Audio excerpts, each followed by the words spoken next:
Usually you fight some sort of boss. So obviously some of the original ideas for where you would end up at the end of the story involved some kind of giant tentacle creature that would come out of nowhere and be the boss for Mass Effect 3. But you know, it was just so video gamey, so video gamey, so video gamey.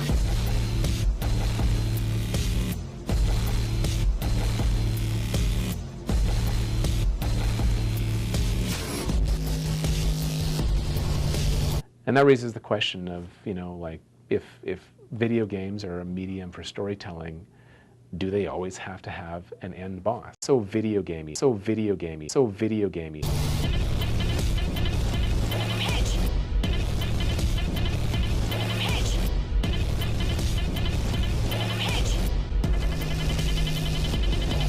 Most of your time in Mass Effect 3 is spent shooting from cover at aliens. It's the first Mass Effect to include online multiplayer, dialogue is a minigame that adds a choose-your-own-adventure aspect, and numerous pseudo-RPG stats are maintained during a playthrough.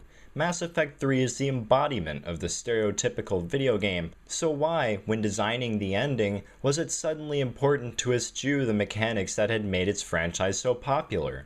The ending doesn't just forego a final boss, it boils all player choices in the trilogy down to a few yes and no's and a fork in the road. The only difference between all of the final scenes is what color they are. Add to that numerous continuity errors and you have a recipe for disaster. Casey Hudson says it was intentional. I think one of the really neat things about video games as a medium is that there can be a message in them without making a statement. The ending of Mass Effect 3 represents BioWare's mistaken assumption that being confusing equates to being meaningful or relevant. In the now confirmed indoctrination theory, all of the plot holes and errors are explained as a metaphor for Commander Shepard's thoughts while he's being attacked with mind control. That's as far as it goes. There can be no examination of Shepard's psyche because, as a dull player insert, he never had one. And the decisions he makes while being indoctrinated are framed the same way that all Mass Effect decisions are framed, with drawn-out dialogue establishing the different sides in a basic conflict. Giving him the option to fight back makes the indoctrination itself seem powerless, and in turn, the fighting back is made redundant by the palette-swapped final scenes. The real message of this has been overlooked because it's been cited so far as a major flaw. Mass Effect 3's ending says that all of your choices throughout the series were an illusion. This is absolutely true. If you kill off one character, they get replaced by someone identical, and half of the events of previous games are retconned by the time the intro is done. Each game has a definite arc with no major variation outside of temporary character interactions. In multiple playthroughs, you will see the same environments, the same characters, the same enemies. Mass Effect subscribes to a multi-universe theory in which variation only plays out microscopically, with macro events predetermined. In some games with branching narrative, this is not the case. In The Witcher 2, one story decision determines not only whose side you'll be on for the next 10 hours, but whether you'll get to see entire geographic locations. In Silent Hill Shattered Memories, dialogue, characters, environment, and puzzles all change based around the behavior of the player rather than telegraphed choices, and all branches represent different metaphysical perspectives on a single existing universe. Radiant Historia progresses through two interchangeable quantum branches while mending the future. The Stanley Parable consists entirely of choices and illustrates the techniques by which video games manipulate players. Unlike BioShock's encounter with Andrew Ryan, the ending of Mass Effect 3 is a commentary only on itself, and instead of elevating the game, it only serves to drag it down. It's like admitting you have a drinking problem and then continuing to drink. If any fruitful analysis of Mass Effect 3 is to be done, it must be done under the assumption that its theme was determinism. But analyzing the game proper would ignore that it was cannibalized for DLC. EA was reluctant to make delays and provide extra budget in order to ensure quality, but did allow budget for Appendix at extra cost to gamers. Every fan who pleaded for a fixed ending, at most, sped up a con that was already rolling. BioWare could have ended Mass Effect 3 with their trademark generic earnestness, but in the name of money opted instead for a pretentious insult. They're at the point of sabotaging the quality of their own work, assured of financial success regardless. Instead of cutting ties with Mass Effect 3, they cling to it, defending it and adding to it at the expense of their next game, Dragon Age 3. BioWare does not know how to let go, nor does the gaming press. It makes me really concerned for the creation of fiction in our industry, and I think it sets a very dangerous precedent for all developers that are trying to tell stories in our industry. Video game journalists still feel like they should battle to prove that games are art, in spite of the debate being dead. Since few of them have substantial knowledge of film, music, painting, or literature, rather than use direct arguments, such as the tone of a video game may be occasionally ruined by the player's free will, but the same can occur with actors during a live performance of a stage play, or anything can be art if we say it is, and art alone doesn't imply merit. We live by worth and applied value, but everything is shit. Video game journalists resort to examples.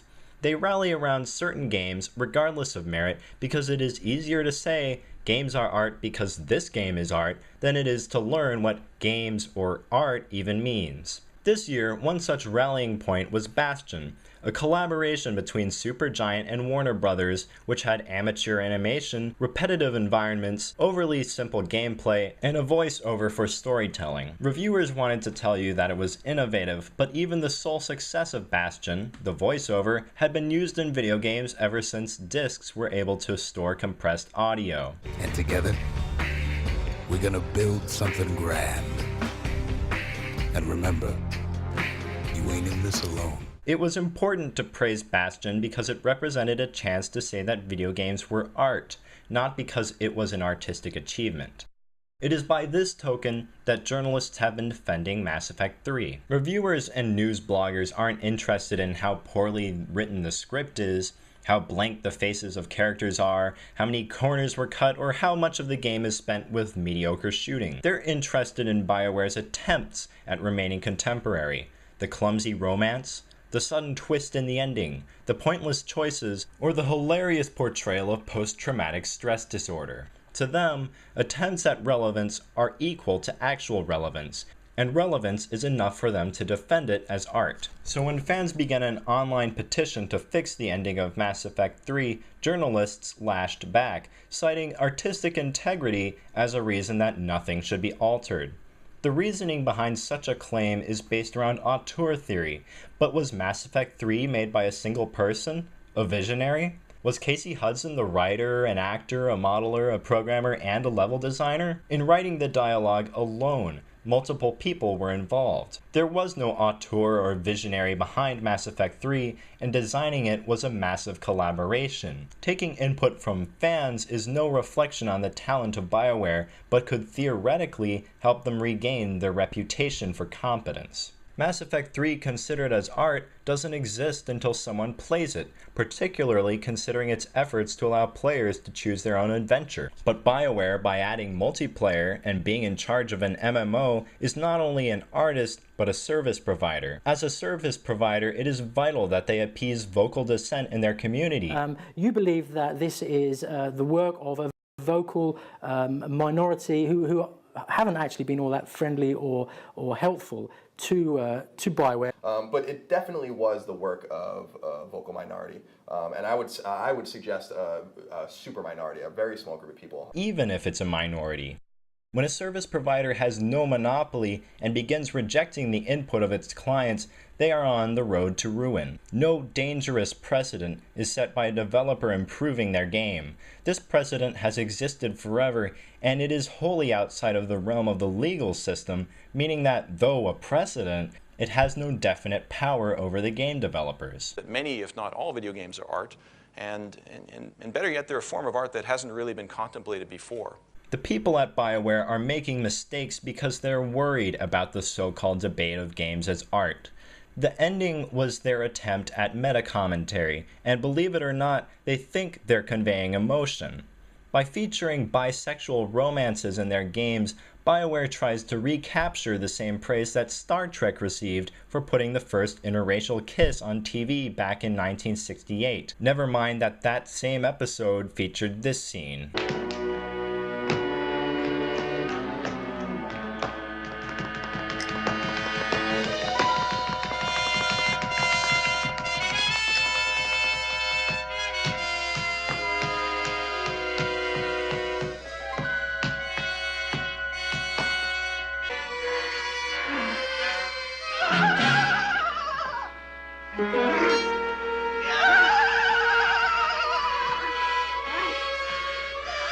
How can you let this go on?